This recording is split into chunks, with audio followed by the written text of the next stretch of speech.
কৃষক বহুদিন যাবৎ চিন্তায় আছে, হাই রে আমার আল্লাহ রাব্বুল আলামিন যদি আমাকে এমন একটা ধন দিত যে ধন পাওয়ার পরে আমি আমার ফ্যামিলির মুখে হাসি ফোটাবো, এমন একটা ধন যদি আমাকে দিত যে ধনের মাধ্যমে আমি আমার স্ত্রীকে গয়না কিনে দিতে পারবো, এমন একটা ধন যদি আমাকে দিত আমি আমার স্ত্রীকে সুন্দর সুন্দর শাড়ি কিনে দিতে পারবো। বহুদিন যাবৎ কৃষক অভাবের মধ্যে জীবন কাটাচ্ছি। কৃষক একদিন যখন স্ত্রীর কাছে গেলেন, স্ত্রী ডাক দিয়ে বলেন, আমার স্বামী, তুমি তো আমার সাথে রিলেশন করে বিবাহ হয়েছিল, বড় আশা দিয়ে বড় ভরসা নিয়ে তোমার ফ্যামিলিতে আমাকে নিয়ে আসছিলা, বহুদিন হয়ে গেল যে কথা বলেছিলে একটা কথা এখন পর্যন্ত তুমি আমাকে দেখাও নাই। স্ত্রী বলল, স্বামী তুমি যে আমাকে বিবাহ করে আনলা, তুমি ওই সময় কিন্তু তোমাকে ওয়াদা করেছিলে যে বিবাহ করার পরে যে তোমাকে স্বর্ণ দিব, তোমাকে আমি গলার হার দিব, হাতে ব্রেসলেট দিব, তোমাকে আমি কানের দুল দিব, তোমাকে আমি স্বর্ণ দিয়ে ভরপুর করে রাখবো, এমনকি তোমাকে আমি সুন্দর সুন্দর চুড়ি কিনে দিব, তোমাকে সুন্দর সুন্দর শাড়ি কিনে দিব। কই এই কথাগুলো কই? একটা কথা তো বাস্তব, মানে এখন একটা কথা তুমি এই বাস্তবতার সাথে মিল খাচ্ছে না। বহুদিন হয়ে গেল আমার স্বামী, তোমাকে খুব শখ করে বিয়ে করেছি, মা বাবার অনুমতি ছাড়াই তোমাকে বিবাহ করেছি, এত ভালোবেসে তোমাকে বিবাহ করেছি, ভেবেছিলাম তোমার সংসারে এসে আমি শান্তি পাবো, কিন্তু বহুদিন হয়ে গেল শান্তি পাই না, শান্তি দিতে পাও না, স্বর্ণ দেও না, হাতের ব্রেসলেট দেও না, হাতের চুড়ি দেও না, শাড়ি দেও না, বহুদিন হয়ে গেল সুন্দর পোশাক পরিধান করতে পারি না রে স্বামী। বহুদিন হয়ে গেল যে ঘরের মধ্যে বসবাস করে ঘরের টিনগুলা ভেঙে ভেঙে জমিনে পড়ে, এই ঘরটা মেরামত করার মতো টাকাও তোমার কাছে নাই। আমার দুইটা সন্তান আছে, এই সন্তানকে সুন্দর পোশাক পরিধান করানোর মতো টাকা পয়সা তোমার কাছে নাই, ভালো বুড়া খাওয়ার মতো টাকা পয়সা তোমার কাছে নাই, ভালো বাজার করতে পারো না, ভালো পোশাক দিতে পারো না। প্রাণের স্বামী, কষ্টে আছি, বেদনায় আছি, এই কষ্ট পৃথিবীকে কাউকে দেখাতে পারি না, এই কষ্টটা কি তুমি আমাদের এখনো দূর করবা না? স্বামী বলেন, স্ত্রী রে ধৈর্য ধারণ করো, আমি আমার আল্লাহ রাব্বুল আলামিনের কাছে দোয়া করতেছি, আমার আল্লাহ যদি আমার দোয়া কবুল করে নেই, এই এলাকার মধ্যে আমি সবচেয়ে বড় লোক হয়ে যাবো। সুবহানাল্লাহ।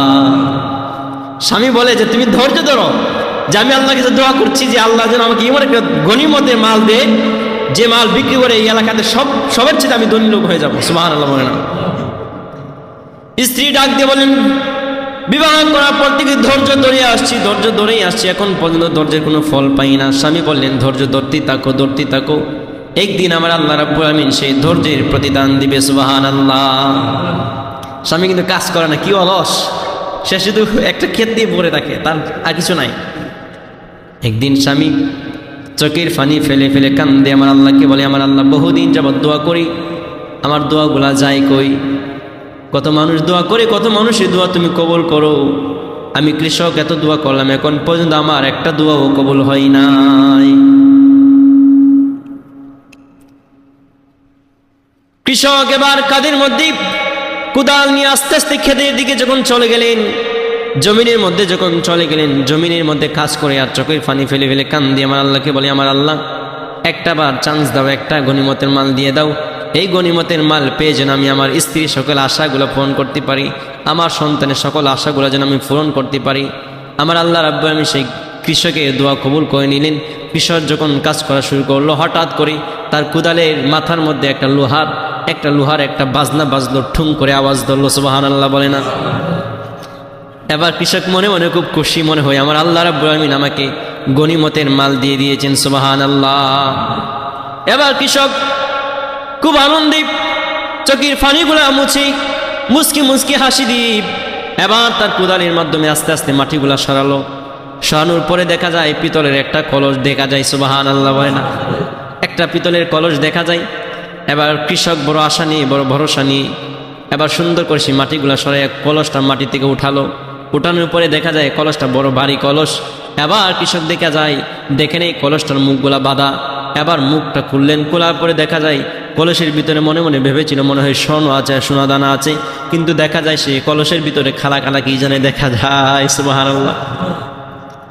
কৃষক এবার হঠাৎ করে অবাক হয়ে গেল, হাই হাই, ভেবেছিলাম আমার আল্লাহ রাব্বুল আলামিন আমার দোয়া কবুল করেছেন, ভেবেছিলাম আমার আল্লাহ রাব্বুল আলামিন আমাকে গনিমতের মাল দিবেন, স্বর্ণ দিবেন, রূপ্য দিবেন, এমন কিছু দিবেন যেটা বিক্রি করে এই এলাকার মধ্যে আমি সবচেয়ে বড়লোক হয়ে যাব, সবচেয়ে টাকাওয়ালা হয়ে যাব, সম্পদশালী হয়ে যাব। এখন তো দেখা যায় এই কলসের ভিতরে এমন একটা জিনিস দেখা যায়, খালা খালা কি যেন দেখা যায়, মনে হয় যেন সেটা মাটির চাইতেও আরো বেশি সস্তা।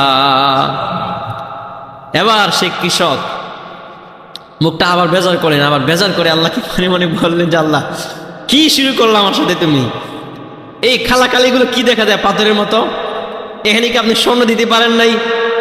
আমার টাকা নাই, পয়সা নাই, বোর্ডের কত আশা দিয়ে আসছি যে স্বর্ণ দিব, তোমাকে স্বর্ণ দিয়ে তোমার সারা শরীর ভরে দিব, ধৈর্য ধরো খালি ধৈর্য ধরো, দিব আমি তোমাকে, কিন্তু এখনো দিতে পারি না। আমার সন্তান প্রতিদিন আমার কাছে টাকা চাই, সুন্দর সুন্দর পোশাক চাই, কিছু দিতে পারি না। আমার তো একটা মনের আশা আছে, আমার এই কষ্টটাকে আপনি দূর করবেন না? কৃষকের চোখ দিয়ে আবার পানি পড়া শুরু করলো, সুবহানাল্লাহ কোনা। এবার কৃষক কলসটা যখন এইভাবে উফুত করলেন, উল্টাভাবে ধরলেন, উল্টাভাবে ধরার পরে কলস থেকে যখন খালা খালা পাথর জমিনের মধ্যে পড়লো, কৃষকের মনটা আরো ভেঙে গেল। হাই হাই রে, এত খালা খালা পাথর দেখা যায়, এই খালা খালা পাথর তো আমার জমিনের মাটি চাইতো আরো বেশি সস্তা। আমি ভরলুক হব যা, এগুলা খেতে খুনাতে রেখে দিই, খেতে আর ফালাই না, ক্ষেতের খুনায় রেখে দেই। এবং এই কলসটা যেহেতু পাইছি, কলসটা ছিল পিতলের কলস, এই কলসটা বিক্রি করি, দেখি কত টাকা পাই, এই কলসটা বিক্রি করি, কিছু টাকা নিয়ে আসে। এই কলসটা সব করে নিলেন। আর কলসের ভিতরে যে কালো কালো পাথর ছিল, সেই পাথরটা কৃষকের মনে মনে ভাবলো এই পাথরে যেহেতু কোনো মূল্য নাই, এই পাথরগুলো সত্য, এই পাথরগুলোতে তো কোনো কিছু চাষ হবে না, গুঁড়াও হবে না, এখানে পাথরগুলো আমি ক্ষেতের খুনায় রেখে দিলাম, জমিনের খুনায় রেখে দিলাম, যখন জমিতে কোনো প্রয়োজন হবে এই ঢিলের মাধ্যমে আমি কাজ করবো বসে বসে। পাখি বসলে পাখিকে তাড়িয়ে দিব, শিয়াল আসলে শিয়াল তাড়িয়ে দিব, ছাগল আসলে ছাগল তাড়িয়ে দিব, গরু আসলে গরু তাড়িয়ে দিব। কৃষকের কি বুদ্ধি! এবং কি মাঝে মাঝে কৃষক এবার আইসা এত সুন্দর সুন্দর কণা ফাইয়া জোরে জোরে ঢিল মারে, কই যা দেখা যায় ভালোই তো গতি আমার ঢিলের। এরকম করতে করতে করতে করতে বহুদিন হয়ে গেল, কৃষকের ঢিলের সংখ্যা কমে গেল, মাত্র একটা ঢিল আছে, একটা মাত্র পাথর আছে, সুবহানাল্লাহ কোনা। একদিন কৃষক মনে মনে ভাবলো, আমার আল্লাহ রাব্বুল আলামিন আমার দোয়া কবুল করে নাই, যে ঢিল দিল সমস্ত ঢিলগুলা ক্ষয় করে ফেললাম, সমস্ত ঢিলগুলা আমি ঢিল মারতে মারতে সবগুলো ফেলে দিলাম, যাক আমার মাথা থেকে ফুজাটা কমেছে। এবার শেষমেশ একটা ঢিল আছে, শখ করে এমন জোরে একটা ঢিল মারলো, এই ঢিলটা একটা শিক্ষিত মানুষের পায়ের গোড়াতে গিয়ে পড়েছে, সুবহানাল্লাহ বলে না। এই মানুষটা এমন শিক্ষিত ছিল যে সে স্বর্ণ এবং পাথর সম্পর্কে ভালো জানতো, পাথরের দাম সম্পর্কে সে খুব ভালো জানতো, পারদর্শী ছিল। ওই ব্যক্তির পায়ের সামনে যখন সেই পাথরটা পড়লো, পাথরটা হাতে নিতেই দেরি হলো, ওই ব্যক্তি আশ্চর্য হয়ে গেল, হাই হাই এত দামি পাথর আমি জীবনে কোনোদিন দেখি নাই, সুবহানাল্লাহ। ওই ব্যক্তি অবাক হয়ে গেল, এবার ডাক দিল, কৃষক মানুষ এত দামি পাথর তুমি কই পাইলা? কৃষক বলে, হাই হাই বলো কি, এটা তো দামি কোনো পাথর নয়, খালা সাধারণ পাথর দেখা যায়। ওই ব্যক্তি ডাক দিল, কৃষক তুমি যদি জানতা এই পাথরের মূল্য কেমন, ওই পাথরের দাম কেমন, কৃষক তাহলে তুমি এই জমিন ছেড়ে দিতা, একটা পাথর নিয়ে তুমি পাগলের মতন দোকানে দোকানে চলে যাইতা, এই পাথরটাকে তুমি লালিত পালিত করে তোমার ঘরের ভিতরে এমন জায়গায় রেখে দিতা যে জায়গার মধ্যে রাখার ফলে পৃথিবীর কোনো মানুষ সেই পাথর যেন চুরি না করতে পারে, এমনভাবে রেখে দিতাম। এবার কৃষক ডাক দিয়ে বলে, ভাই এটা কি বলেন, এই পাথরতে কোনো মূল্য হতে পারে না, কালা কালা পাথর দেখা যায়।